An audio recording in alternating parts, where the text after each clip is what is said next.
नमस्कार दोस्तों, झील ऑफ साइंस चैनल में आपका स्वागत है। आज का हमारा टॉपिक है कोरोना वायरस। कोरोना वायरस एक ग्रुप ऑफ वायरस है जो कि मनुष्य सहित पक्षियों और स्तनधारी को प्रभावित करता है। कोविड-19 एक नया कोरोना वायरस है जिसका पहला मामला दिसंबर 2019 को चीन में देखा गया था। ये जो वायरस है इसकी सतह पर स्पाइकी प्रोजेक्शंस होते हैं जिसकी वजह से इसको कोरोना नाम दिया गया है। और लैटिन भाषा के अंदर कोरोना का मतलब होता है ताज। कोरोना वायरस इसका जो ओरिजिन है, जूनोटिक ओरिजिन है, ये मुख्यतः जानवरों को प्रभावित करता है जो मुख्यतः हैं चमगादड़, ऊँट और सूअर। इसके प्रकार कितने हैं? सैकड़ों प्रकार के कोरोना वायरस हैं। मुख्यतः 7 प्रकार के जो कोरोना वायरस हैं लोगों को प्रभावित करते हैं।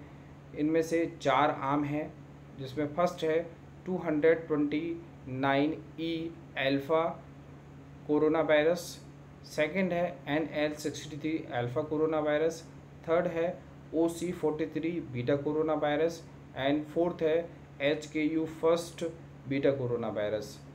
3 जो मानव को प्रभावित सबसे ज़्यादा करने वाले जो 3 प्रकार हैं वो है first SARS severe acute respiratory syndrome, second है Middle East respiratory syndromes MERS and third है SARS-CoV-2 नोवल कोरोना वायरस या कोविड-19।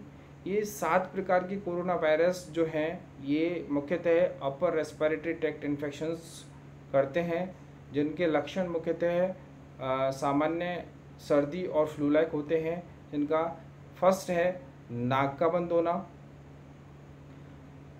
बंद होना। ये सिम्टम्स देखे जाते हैं। गले में खराश होना, खांसी होना, सिर दर्द होना, बुखार होना, ये सिम्टम्स नॉर्मली देखे जाते हैं। Centre for disease control and prevention के अनुसार ये जो वायरस है ये लोअर रेस्पिरेटरी ट्रैक्ट इन्फेक्शंस को प्रभावित करता है या ट्रैक्ट को प्रभावित करता है जिसके कारण निमोनिया होता है। और निमोनिया मुख्यतः शिशुओं के अंदर, वृद्धों के अंदर और कमज़ोर जो प्रतिरक्षा प्रणाली वाले लोग हैं या एडिशनल बीमारी वाले लोग हैं उनको प्रभावित करता है। SARS severe acute respiratory syndrome. Severe acute respiratory syndromes जो फैला केस है इसका सन 2002 में चीन में देखा गया था। और ये जो वायरस है वो चमगादड़ों के माध्यम से मनुष्यों में फैला था। मिडिल ईस्ट रेस्पिरेटरी सिंड्रोम्स, इसका पहला मामला सितंबर 2012 में सऊदी अरब में देखा गया था और मनुष्यों में ये ऊँटों के माध्यम से फैला था।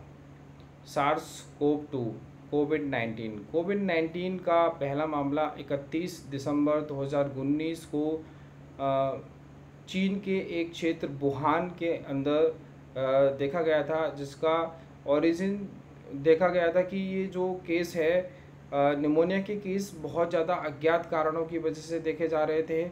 और इसका जो मेन ओरिजिन है वो मुख्यतः पशु माना जाता है, लेकिन अभी तक इसका कोई सटीक स्रोत अभी तक अज्ञात है।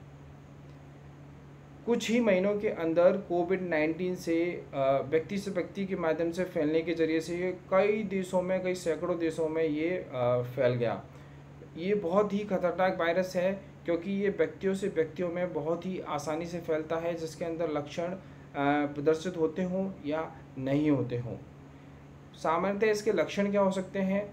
इसके मुख्य लक्षण हैं बुखार का आना, थकान होना, खांसी होना, जिसमें खांसी का जो प्रकार है वो है सूखी खांसी, भूख का ना लगना, शरीर में दर्द होना और सांस लेने में कठिनाई महसूस होना।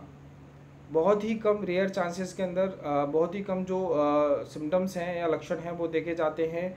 गले में खराश का होना, नाक का बंद होना, सांस लेने में कठिनाई होना, जी मिचलाना, बार बार दस्त होना और कभी कभी केसेस के अंदर क्या होता है कि गंध और टेस्ट भी फील नहीं होती है। डायग्नोसिस क्या कर सकते हैं इसके अंदर? अपर रेस्पिरेटरी ट्रैक्ट सैंपल लिया जाता है नोज़ के through lower respiratory tract sample भी लेते हैं, और इसका जो मेन मुख्य जो डायग्नोसिस है वो है RT-PCR, reverse transcriptase polymerase chain reactions. Risk factors, प्रभावित करने वाले कारक क्या हो सकते हैं इसके? गुर्दे की बीमारी है, फेफड़ों की बीमारी है, या कमज़ोर प्रतिरक्षा प्रणाली है, वीक इम्यून सिस्टम है, दिल की बीमारी है, डायबिटीज़ है, अस्थमा, हाई बीपी, लीवर की बीमारी, ये प्रभावित करने वाले कारक हैं। प्रिवेंशन, रोकथाम कैसे किया जा सकता है? घर पर रहें और सुरक्षित रहें, जितना हो सके घर पर ही रहें, अनावश्यक बाहर ना निकलें, और अगर बहुत ही ज़्यादा ज़रूरी काम है तो मास्क पहनकर ज़रूर जाएं। बार बार हाथों को धोएं, 20 सेकंड तक हाथों को नॉर्मल सोप से धोएं। अगर पानी अवेलेबल नहीं है तो 60% अल्कोहल बेस्ड हैंड सैनिटाइज़र का उपयोग ज़रूर करें। हमेशा घर से बाहर निकलते समय मास्क का उपयोग ज़रूर करें। अपने मुंह और नाक को ढक कर रखें। छींकते समय टिश्यू का यूज़ करें, और खांसते समय एल्बो का यूज़ करें। बार बार अपने हाथों को चेहरे, आँख और नाक पर लगाने से बचें, क्योंकि ये जो वायरस है किसी भी सतह पर उपस्थित हो सकता है, और ये इन्फेक्टेड हैंड जो है वो अपने आँखों पर, नाक पर या चेहरे पर लगाने से ये जो वायरस है अपनी बॉडी के अंदर जा सकता है। उन चीज़ों का सैनिटाइजेशन या डिसइंफेक्शंस ज़रूर करना चाहिए जो रोज़ाना इस्तेमाल की जाती हैं, जैसे कि टेबल की सतह है, कीबोर्ड है, डोर नॉब और डोरबेल। इन चीज़ों को अपन रोज़ाना सैनिटाइज या डिसइंफेक्टेड ज़रूर करना चाहिए। सोशल डिस्टेंसिंग का पालन करना चाहिए। अगर बाहर जाते समय और सार्वजनिक क्षेत्रों पर सोशल डिस्टेंसिंग का पालन करना चाहिए, कम से कम 2 मीटर की दूरी रखनी चाहिए। फलों और सब्जियों को अच्छे से धोना चाहिए। फलों और सब्जियों को धोने से पहले हाथों को क्लीन करें, और फल और सब्जियों को रनिंग वाटर के अंदर या नमक के पानी से वॉश कर ज़रूर करें, और वॉश करने के बाद उनको रखने के बाद अपने हाथों को दोबारा से धोना ना भूलें। अगर किराने की ख़रीदारी कर रहे हैं तो उसको सुरक्षित रूप से करें। जो जो बैग्स है या फिर ट्रॉली है उसके हैंड को, उसके ट्रॉली के हैंडल को अच्छे से सैनिटाइज़ कर लें, और सामग्री को घर पर लाने के बाद उसको सैनिटाइज़ करें, और हैंड को अच्छे से क्लीन करें, और सामग्री को रखने के बाद भी अपने हाथ को क्लीन करना या धोना ना भूलें। कपड़ों और बिस्तरों को अच्छी तरह से धोएं और सुखाएं।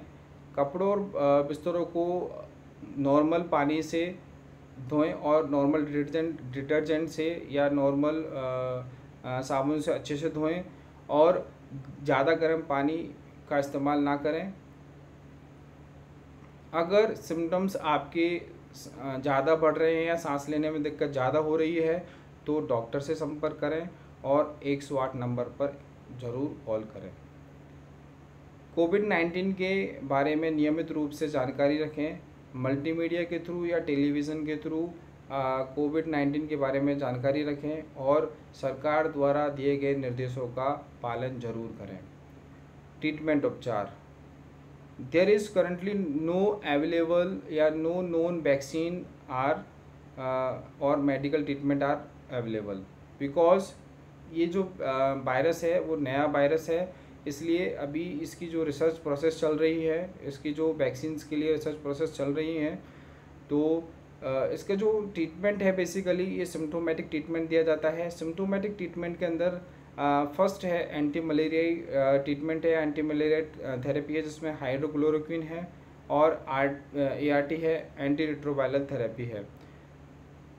इन्फ्लुएंजा थेरेपी भी दी जाती है, इसके अंदर जेनेमीवायर है, ओसेल्टेमीवायर है, पैरामीवायर है, ये दिया जाता है, और एंटीबायोटिक थेरेपी के अंदर एजिथ्रोमाइसिन दी जाती है। Thank you for watching my channel Gene of Science. Please like and subscribe my channel for updating the new video and new knowledge.